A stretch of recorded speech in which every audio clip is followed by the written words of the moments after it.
আজকে আপনাদের মাঝে আবার এনেছে, এই জন্য আল্লাহর কাছে শুকরিয়া আদায় করি, বলেন আলহামদুলিল্লাহ। আল্লাহ তাআলা না আনলে কিন্তু আসতে পারতাম না। কে আনছে? উপরে দেখান, কে আনছে? আল্লাহ এনেছে। আল্লাহ আনার জন্যই এখানে আসতে পেরেছি। কারণ আজকে যিনি এখানে শায়িত আছেন একজন আমেল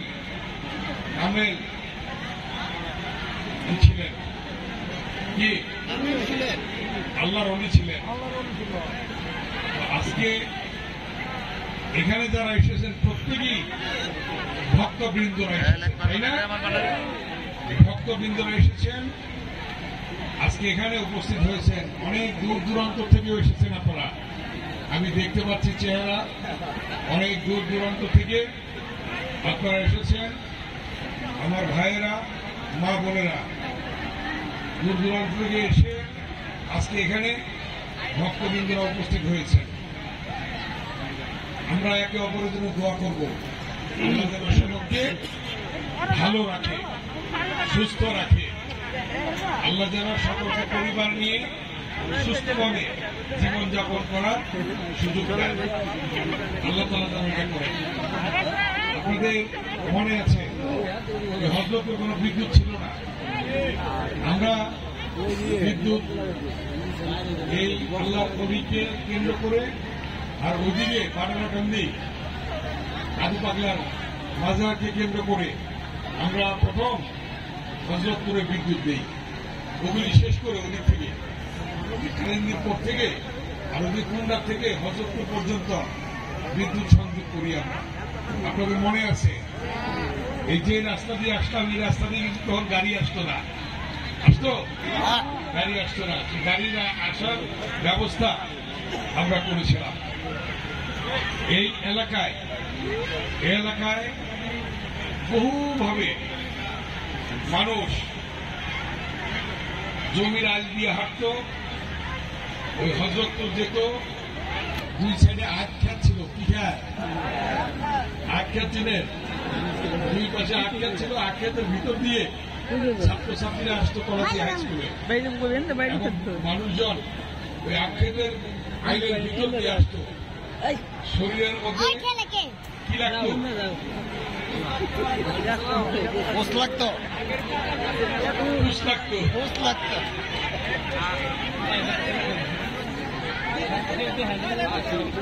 হ্যাঁ, এই ধরনের রাস্তা ছিল, কোন গাড়িগুলোর রাস্তা ছিল না।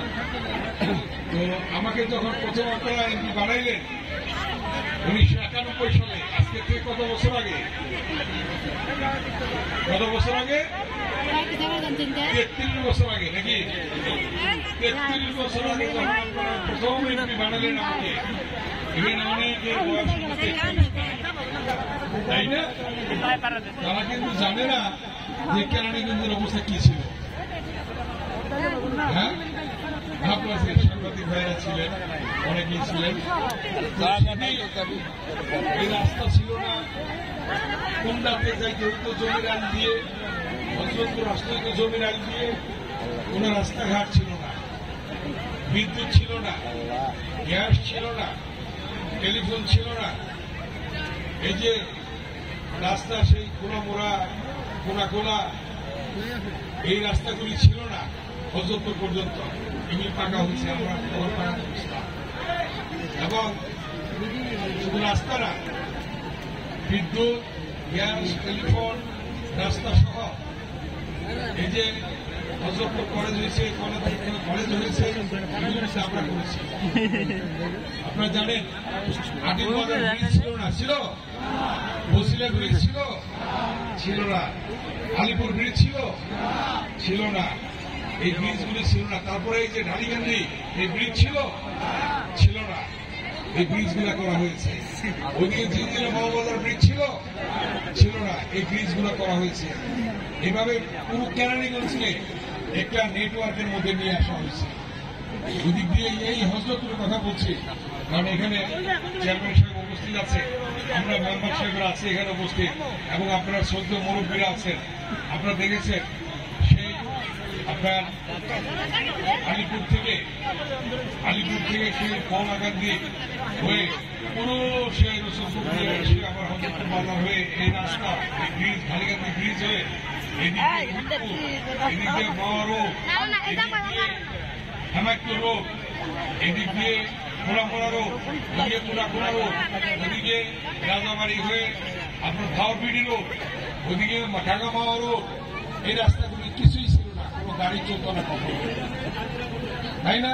একদম ওই রাস্তা হয়ে তেঁতুলিয়া হাই স্কুলের সামনে দিয়ে জাজিরা হয়ে ওদিকে হাসনাবাদ দিয়ে একেবারে পুরো রাস্তা আমরা সেই জাজিরা, মোল্লারহাট, বাক্তারচর, স্ট্যান্ড বাজার, তেঁতুলিয়া হাই স্কুলের সামনে দিয়ে আমার মুখস্থ এগুলা বারবার গেছি তো, দিনে রাতের সকালে বিকেলের সমানে শুধু কাজ করছি, অন্য কিছু করি নাই, কারণ এই কাজের উপরে ছিলাম আমরা, সমস্ত কিছু ছিল আমাদের কাজের জন্য। কি করছে, প্রথমবার যখন এমপি হইলাম তখন ভোট পাইলাম 32,000 বেশি মুস্তফা মহসিন বন্ধু সাহেবের সাথে। দ্বিতীয়বার ভোট পাইলাম বিনা প্রতিদ্বন্দ্বিতায় এমপি হয়ে গেলাম। তৃতীয়বার ভোট পাইলাম 72,000 বেশি। চতুর্থবার ভোট পাইলাম 83,000 বেশি। তার মানে ভোটের সংখ্যা বাড়ছে না কমছে? বাড়ছে। তার মানে জনগণ গ্রহণ করছে, আমাদের এই উন্নয়নকে জনগণ পছন্দ করছে, যার জন্য এইভাবে আমরা ভোট পেয়েছি, এইভাবে ভোট দিয়েছি। এই যে গত 3টে ইলেকশন গেল, 14, 8, 18, এই ইলেকশনে কি আপনারা ভোট দিতে পারছেন? কেউ ভোট দিতে পারে নাই। কি করছে, নিজেরাই সিল মারছে, নিজেরাই ভোট দিচ্ছে, নিজেরাই সবকিছু করে নিচ্ছে। কিন্তু আজকে আপনারা দেখেন, দীর্ঘ 16টি বছর তারেক রহমানের নেতৃত্বে আন্দোলন হয়েছে। সর্বশেষ ছাত্র জনতার রক্তের বিনিময়ে আমরা নতুন বাংলাদেশ পেয়েছি, ঠিক কিনা? কয়েক হাজার ছাত্র জনতা মৃত্যুবরণ করেছে, ইলিয়াস আলী গুম হয়েছে, চৌধুরী আলম গুম হয়েছে, ছাত্রনেতা সুমন গুম হয়েছে, অনেক মায়ের বুক খালি করেছে। কিন্তু আল্লাহ তাআলা কি করলো? সূরা আল ইমরানে আছে, সূরা আল ইমরানে কোরআন শরীফে আল্লাহ কি করে? আল্লাহ দিনকে রাত, রাতকে দিন, বাদশাকে ফকির, ফকিরকে বাদশাহ, রাজ্য দান করেন, রাজ্য কেড়ে নেন, সম্মান দান করেন, সম্মান কেড়ে নেন, পৃথিবী সৃষ্টি করেন, পৃথিবী ধ্বংস করেন, জীবিতকে মৃত করেন, মৃতকে কে করেন? হাত উঁচু করে দেখেন, কে করেন? কে করেন? জোরে বলেন। আল্লাহ, একমাত্র আল্লাহ করে। আল্লাহ না করলে কি অবস্থা হইতো? আল্লাহ না করলে কি আপনারা এখন যেমন চিন্তা করছেন নিজের বুকটা নিচে দিবেন, এটা পারতেন চিন্তা করতে? বলছিল না অনেক গর্ব করে যে শেখ মুজিবের মেয়ে পালায় না, আওয়ামী লীগ পালায় না, কিন্তু দেখেন তারপরের দিনই আল্লাহর নাম নিয়ে কি করছে? পালাইছে। এটা কে করেছে? আল্লাহ করেছে। আল্লাহ ছাড়া এটা হয় না, আল্লাহর ইশারা ছাড়া হয় না, আল্লাহর ইচ্ছা ছাড়া হয় না। অতএব যা কিছু হয় তার কিছু আল্লাহর ইশারা হয়। অতএব আপনারা এটা মনে রাখবেন। এই জন্যই আল্লাহ সুযোগ করে দিয়েছে, সামনে অন্তর্বর্তীকালীন সরকার অধীনে নির্বাচন হয়। আমরা অন্তর্বর্তীকালীন সরকারকে আমরা সহযোগিতা করি, আমরা সহায়তা করতে চাই যে যত দ্রুত সম্ভব প্রয়োজনীয় সংস্কার শেষে যত দ্রুত সম্ভব একটা নির্বাচন দেবে, এবং সেই নির্বাচনে আল্লাহর রহমতে সারা বাংলাদেশে সুর উঠে গিয়েছে। বিএনপি আল্লাহর রহমতে ক্ষমতায় আসবে। আপনারা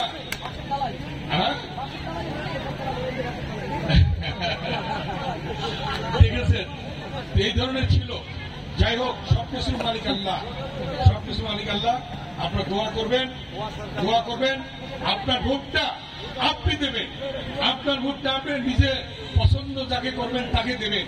কিন্তু আগে তো সেটা হয় নাই, জোর করে নিয়ে গিয়েছে, সবকিছু জোর করে নিয়ে গেছে। মসজিদ ভাঙছে, মসজিদ ভাঙতে পারে কেউ? আচ্ছা দেখেন অবস্থা, চেয়ারম্যান ইলেকশন হলো 2 জন, তার মধ্যে আমার নামে দিল 1 নম্বর মামলা। এটা দেখছেন না হুজুরপুরে? মসজিদ ভাঙলো কারা? আর আমার নামে দিল 1 নম্বর আসামি। এখানে এই মঞ্চে এই যে আমাদের থানার সভাপতি সহ, আমাদের সিনিয়র জয়েন্ট সেক্রেটারি সহ, যে কলাকি ইউনিয়নের সভাপতি সেক্রেটারি সহ, এই যে নেতারা অন্যান্য ইউনিয়নের বা অন্য জায়গার প্রত্যেকেই মামলার আসামি, ঠিক কিনা? গায়েবী মামলা দিছে, মিথ্যে মামলা দিছে, হয়রানি করছে, ঘরে ঘুমাইতে পারেন নাই, খাইতে পারেন নাই, পরিবারকে সময় দিতে পারেন নাই। কি পারছেন কিনা? পারেন নাই। কেন পারেন নাই? মিথ্যে মামলা দিয়ে মিথ্যে ভাবে হয়রানি করেছে। আর কি করেছে? বেগম খালেদা জিয়া নামে মিথ্যে মামলা দিয়ে মিথ্যে সাজা দিয়েছে। বেগম খালেদা জিয়া কোনো অপরাধ করছে? ওটাই প্রমাণ হয়ে গেল না যে উনি কোনো দোষ করেন নাই। খালেদা জিয়া অসুস্থ, ওনার চিকিৎসার সুযোগটা পর্যন্ত দেয় নাই। আল্লাহর রহমতে এখন চিকিৎসার জন্য বিদেশে যাবে। আপনারা দোয়া করবেন আল্লাহ যেন তাকে সুস্থ করে আমাদের মাঝে আবার ফিরিয়ে আনে, এবং দোয়া করবেন বিএনপির ভারপ্রাপ্ত চেয়ারম্যান জনাব তারেক রহমানের বিরুদ্ধে মিথ্যা মামলা দিয়ে মিথ্যা সাজা দিয়েছে। ৬,০০০ মাইল দূরে থাকে সেখানে মামলা দিয়েছে, সেখানে সাজা দিয়েছে। অতএব আল্লাহ তাআলা যেন তাকেও, তারেক রহমানকেও যেন দ্রুত আমাদের মাঝে ফিরিয়ে আনে, এবং এই দেশে যেভাবে আজকে সে কথা বলছে যে সকলের জন্য একটি শান্তিময় বাংলাদেশ তৈরি করবে, ঠিক কিনা? আপনারা শান্তিতে থাকবেন, সুখে থাকবেন, আপনারা আপনাদের কাজ করবেন, নিজের কাজ করবেন, আপনারা আপনাদের কাজ করে খাবেন। কেন মামলার শিকার হবেন? কেন মিথ্যা মামলার শিকার হবেন? কেন হয়রানির শিকার হবেন? কেন বাড়িতে থাকতে পারবেন না? কেন ঘরে ছেলে মেয়েদের সাথে ঘুমাইতে পারবেন না? এটা কেন হবে? এটা যারা করেছে আল্লাহ তাআলা তাদের শাস্তি দিয়ে দিচ্ছে, ঠিক কিনা? আল্লাহ তাআলা দিছে না? সবকিছু মালিক আল্লাহ। এই যে আল্লাহ নবী সাহিত্য আছে, অবশ্যই সবকিছু আল্লাহর ইচ্ছায় হয়, ঠিক কিনা? অতএব আপনারা দোয়া করবেন, আপনারা প্রত্যেকের জন্য দোয়া করবেন। আল্লাহ যেন সুন্দরভাবে সবাইকে বসবাস করার সুযোগ দেয়, এবং আপনারা দোয়া করবেন যাতে সুন্দরভাবে সবাই বসবাস করতে পারে। আপনারা দোয়া করবেন যাতে প্রত্যেকে সুস্থ থাকে। আপনারা যারা অসুস্থ আছে প্রত্যেকে যাতে সুস্থ থাকে। আপনারা দোয়া করবেন যারা আমাদের মাঝ থেকে চলে গেছেন আল্লাহ যেন তাদেরকে ব্যস্ত নসিব করেন। আমরা এই দোয়া করব, ঠিক আছে? এই উরস 3 দিন যাবত, 3 দিনে আপনারা সুন্দরভাবে, শান্তিপূর্ণভাবে, সুশৃঙ্খলভাবে এই উরস মোবারক পালন করবেন, এবং আমাদের চেয়ারম্যান সাহেব দায়িত্বে আছে, আমাদের নেতৃবৃন্দরা দায়িত্বে আছে। প্রত্যেকে আপনাদেরকে সহযোগিতা করবেন এবং সব জায়গায় সুন্দরভাবে থাকবেন, ঠিক আছে? আর সব দিয়ে খেয়াল রাখবেন, মাদক থেকে সব দূরে থাকতে হবে। মাদক বুঝেন তো? মদ, গাঁজা, হিরোইন, ফেন্সিডিল এগুলি থেকে দূরে থাকতে হবে, এগুলি দূরে থাকতে হবে, এগুলি খেয়াল রাখতে হবে। কারণ প্রত্যেকে আপনারা ভালো থাকবেন, সুস্থ থাকবেন, আপনারা খেয়াল রাখবেন কেউ যেন অন্যায় না করতে পারে, অপরাধ না করতে পারে, কেউ যেন চাঁদাবাজি না করতে পারে, কেউ যেন একজনের পর আরেকজন জুলুম না করতে পারে, সেদিকে আপনারা খেয়াল রাখবেন, ঠিক আছে কিনা? এই জিনিসগুলো আপনারা খেয়াল রাখবেন। আমরা একটি শান্তিপূর্ণ বাংলাদেশ চাই, যে বাংলাদেশ হবে অন্তর্বর্তীকালীন সরকারের অধীনে দ্রুত নির্বাচনের মধ্য দিয়ে একটি গণতান্ত্রিক সরকার হবে, সেই সরকার এই দেশ পরিচালনা করবে, ঠিক আছে? আপনারা সেই দোয়া করবেন, কারণ আমরা প্রত্যেকেই একে অপরের ভাই, একে অপরের জন্য আমরা দোয়া করব, একে অপরের জন্য কাজ করব, একে অপরের মিলেমিশে থাকবো আমরা, ঠিক আছে? সুন্দরভাবে যেন সবকিছু হয় সেদিকে আপনারা খেয়াল রাখবেন। এই উরস মোবারক যাতে সুন্দরভাবে হয়। অনেক শ্রদ্ধেয় ব্যক্তিবর্গরা আসছেন, অনেক মুরব্বীরা আসছেন, অনেক ভাইয়েরা আসছেন, অনেক মা বোনেরা আসছেন। আপনারা প্রত্যেকে দোয়া করবেন আল্লাহ যেন সকলকে ভালো রাখে, সুস্থ রাখে। আর এখনই মাগরিবের আযান পড়বে, আমি আমার বক্তব্য দীর্ঘায়িত করতে চাই না। ইনশাআল্লাহ আপনারা ভালো থাকবেন, সুস্থ থাকবেন, এই দোয়া করে, এবং আপনাদের কাছে দোয়া আছে। আমি আমার বক্তব্য এখানেই শেষ করছি। আসসালামু আলাইকুম।